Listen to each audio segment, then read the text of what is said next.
எல்லாருக்கும் வணக்கங்க. 1000 உறவுகள் நம்மை சுத்தி இருந்தாலும், அம்மா இல்லாத வெற்றிடத்த யாருனாலயும் நிரப்ப முடியாது. இங்க நாங்க ஒவ்வொரு தடவ ஊருக்கு வரும்போது, தோட்டம் நெறைய காயா காய்ச்சி தொங்கும். பார்க்குற இடம் எல்லாம் காய் செடி ஊனி வச்சிருப்பாங்க.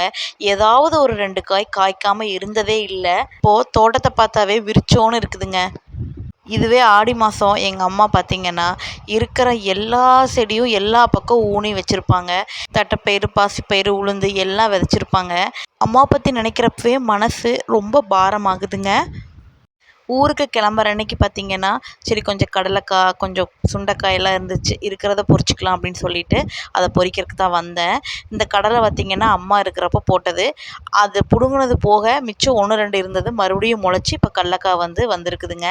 அப்புறம் இந்த சுண்டைக்காய் செடி பார்த்தீங்கன்னா, வேலியோரம் எல்லாமே அங்கங்கே அம்மா நட்டு விட்டுருந்தாங்க. அது எல்லாமே இப்போ காய்க்க ஆரம்பிச்சிருச்சு. அப்புறம் இந்த பெரண்டை நம்ம தோட்டத்தில் நிறையா இருக்குங்க. அங்கங்கே வேலியில் பார்த்தீங்கன்னா நிறைய தழைஞ்சிருக்கும். இன்னும் மழை நல்லா பெய்யல. மழை பெஞ்சது அப்படின்னா இன்னுமே நல்லா பெரண்டை தழைஞ்சிருக்கும். இப்போது இருக்கிறத பொரிச்சு எடுத்துக்கிட்டேங்க. இதை ஒரு சட்னிக்கு ஆகும் அப்படிங்கிறக்காக பொரிச்சுக்கிட்டேன். இந்த ஆலமரம் பாருங்க, பனைமரத்து கூடவே 1 2 கலந்து வளர்ந்துருக்குது.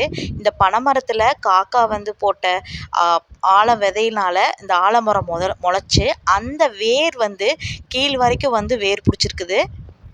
இடத்த கொடுத்தா மடத்தை பிடிப்பாங்கங்கிற கதையா, இப்போது இந்த பனைமரத்தையே இந்த ஆலமரம் ஃபுல்லாக சுற்றி வளைச்சிருச்சுங்க.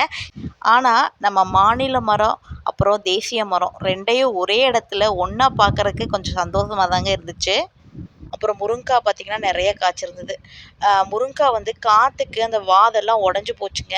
அதனால் ஒரு 2 வாதில் மட்டும்தான் ஃபுல்லாக காய் இருந்துச்சு. மற்றது எல்லாமே பிஞ்சோடவே காற்றுக்கு உடஞ்சி போச்சு.